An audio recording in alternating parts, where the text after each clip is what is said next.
पूज्याय राघवेंद्राय सत्यधर्मरताय च भजतां कल्पवृक्षाय नमतां ಕಾಮಧೇನುವೆ ಓಂ ಶ್ರೀ ಗುರು ರಾಘವೇಂದ್ರಾಯ ನಮಃ.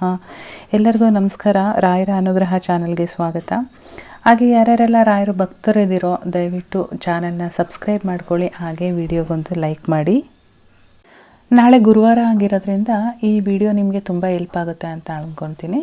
ಯಾರ್ಯಾರೆಲ್ಲ ಇನ್ನೂ ನೀವು ಅಂದ್ಕೊಂಡಿರೋ ಕೆಲಸ ಆಗಿಲ್ಲ, ನಾವು ಎಷ್ಟು ಪೂಜೆ ಮಾಡಿದರೂ ಆಗ್ತಾ ಇಲ್ಲ ಅಂತ ಅಂದ್ಕೊಂಡಿರ್ತೀರೋ, ಇದೊಂದು ಸೇವೆನ ಮಾಡಿ ಖಂಡಿತವಾಗ್ಲೂ ನಿಮ್ಮ ಕೆಲಸ ಏನು ಅಂದ್ಕೊಂಡಿದ್ರೆ ಅದು ಹಾಗೇ ಆಗುತ್ತೆ. ನಮ್ಮ ಎಲ್ಲ ಕಷ್ಟಗಳು, ನಾವೇನು ಪೂಜೆ ಮಾಡ್ತಾ ಇರ್ತೀವಿ, ನಾವು ಏನು ವ್ರತಗಳು ಮಾಡ್ತಾ ಇರ್ತೀವಿ, ಅದೆಲ್ಲ ರಾಯರು ನೋಡ್ತಾ ಇರ್ತಾರೆ. ನಮ್ಮನ್ನು ಯಾವತ್ತೂ ಅವ್ರು ಕೈ ಬಿಡೋದಿಲ್ಲ. ನಾವು ನಂಬಬೇಕು ಅಷ್ಟೇ ಅವ್ರನ್ನ. ನಮ್ಮ ನಂಬಿಕೆ ಎಷ್ಟು ಸ್ಟ್ರಾಂಗ್ ಆಗಿರುತ್ತೋ ಅಷ್ಟು ಬೇಗ ಅವ್ರು ನಮ್ಮನ್ನು ಕೈ ಹಿಡಿತಾರೆ. ಹಾಗಾಗಿ ಯಾವುದೇ ಒಂದು ಸೇವೆನ ಮಾಡಬೇಕಾದ್ರೆ ಪೂರ್ಣ ಪ್ರಮಾಣದಲ್ಲಿ ಅವರನ್ನು ನಂಬಿ ಸೇವೆನ ಸ್ಟಾರ್ಟ್ ಮಾಡಿ, ಸೇವೆನ ಮುಗಿಸಿ.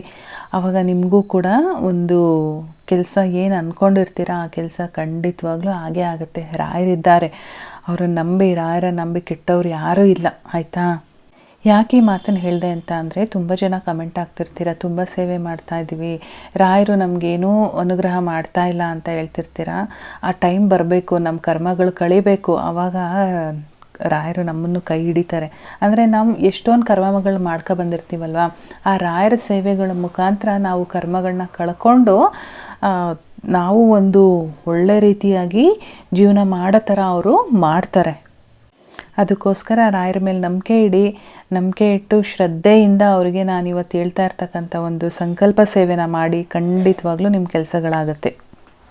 ಇವಾಗ ನಾನು ಹೇಳ್ತಾ ಇರ್ತಕ್ಕಂಥದ್ದು ತೆಂಗಿನಕಾಯಿ ಸೇವೆ, ಕಾಯಿ ಸಂಕಲ್ಪ ಅಂತ ಹೇಳ್ಬಿಟ್ಟು. ಈಗ ಒಣಗನಟ್ಟಿಗೆಲ್ಲ ಹೋಗಿ ಕಾಯಿ ಸಂಕಲ್ಪ ಮಾಡಿ ಅಲ್ಲಿ ಇಷ್ಟು ವಾರ ಬರಬೇಕು ಅಂತ ಹೇಳಿರ್ತಾರೆ. ಅಷ್ಟು ವಾರ ಹೋಗ್ಬಿಟ್ಟು ಕಾಯಿ ಕಟ್ಟಿ ನಾವು ಸಂಕಲ್ಪ ಸೇವೆ ಮತ್ತು ಪೂಜೆ ಎಲ್ಲ ಮಾಡ್ಕೊಬರ್ಬೇಕಲ್ವ. ಅದೇ ರೀತಿ ನಾವು ಮನೆಯಲ್ಲೇ ಮಾಡ್ಬೋದು. ಇದನ್ನು 5 ಗುರುವಾರಗಳು ಮಾಡಿ, 5 ಗುರುವಾರ ಮಾಡಿದರೆ ನಿಮ್ಮ ಕೆಲಸ ಈಡೇರುತ್ತೆ. ಅಥವಾ ಇನ್ನೂ ಜಾಸ್ತಿ ಮಾಡ್ತೀನಿ ಅಂತ ಅಂದರೆ ನಿಮ್ಮ ಭಕ್ತಿ ಮೇಲೆ ನೀವು ಮಾಡ್ಬೋದು. 9 ಗುರುವಾರ, 11 ಗುರುವಾರ ಹೀಗೆಲ್ಲ ಮಾಡ್ಬೋದು. ಮಿನಿಮಮ್ ನೀವು 5 ಗುರುವಾರ ಅಂತೂ ಮಾಡಲೇಬೇಕು. ಸೊ ಬ್ರಾಹ್ಮಿ ಮುಹೂರ್ತದಲ್ಲಿ ಎದ್ದೇಳಿ, ಬ್ರಾಹ್ಮಿ ಮುಹೂರ್ತದಲ್ಲಿ ಎದ್ಬಿಟ್ಟು ಮನೆಯೆಲ್ಲ ಗುಡಿಸಿ, ಒರೆಸಿ, ಸಾರಿಸಿ ಎಲ್ಲ ತೊಳೆದು ಮನೆ ಮುಂದೆ ರಂಗೋಲಿ ಹಾಕಿ ತುಳಸಿ ಪೂಜೆನ ಮಾಡಿ, ಅದೇ ರೀತಿ ದೇವ್ರ ಮನೆಯಲ್ಲೂ ಕೂಡ ದೇವ್ರ ಮನೆಯೆಲ್ಲ ಒರೆಸ್ಕೊಳ್ಳಿ.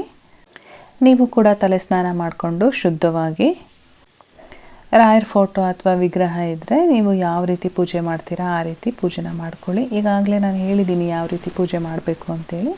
ಆ ರೀತಿಯಾಗಿ ಮಾಡಿಕೊಂಡು ಒಂದು ತೆಂಗಿನಕಾಯಿ ತೊಗೊಂಡು ಆ ತೆಂಗಿನಕಾಯಿಗೂ ಕೂಡ ಗಂಧ ಲೇಪನ ಮಾಡಿ, ಅದಕ್ಕೂ ಕೂಡ ತುಳಸಿ ಇಡಿ. ರಾಯರಿಗೆ ಯಾವ ರೀತಿ ನೀವು ಮಾಡ್ತೀರೋ ಅದೇ ಥರ ತೆಂಗಿನಕಾಯಿಗೂ ಕೂಡ ಗಂಧ, ತುಳಸಿ ಎಲ್ಲ ಇಡಬೇಕಾಗತ್ತೆ.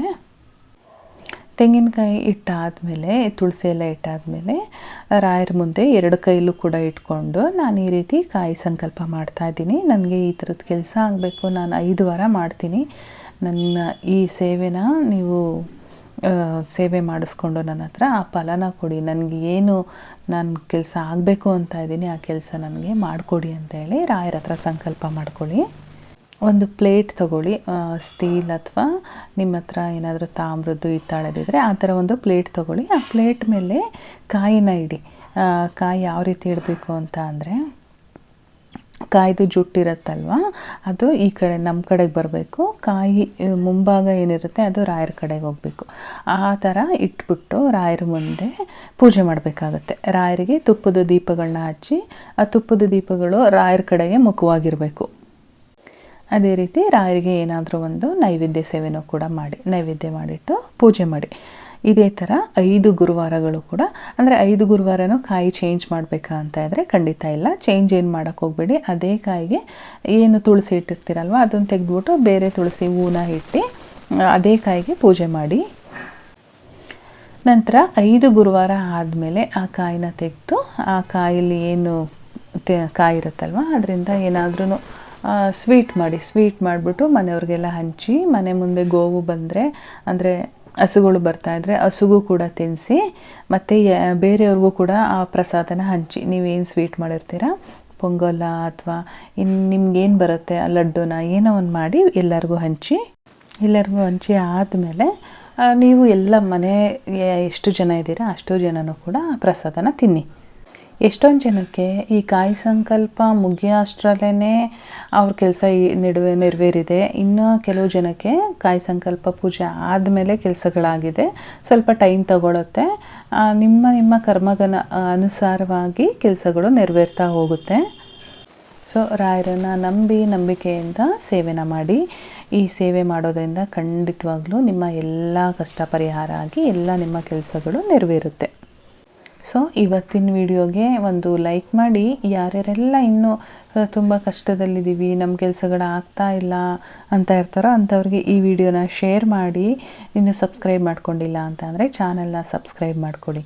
ನಾನು ಮತ್ತೆ ಸಿಗ್ತೀನಿ ಮುಂದಿನ ವಿಡಿಯೋದಲ್ಲಿ. ಧನ್ಯವಾದಗಳು.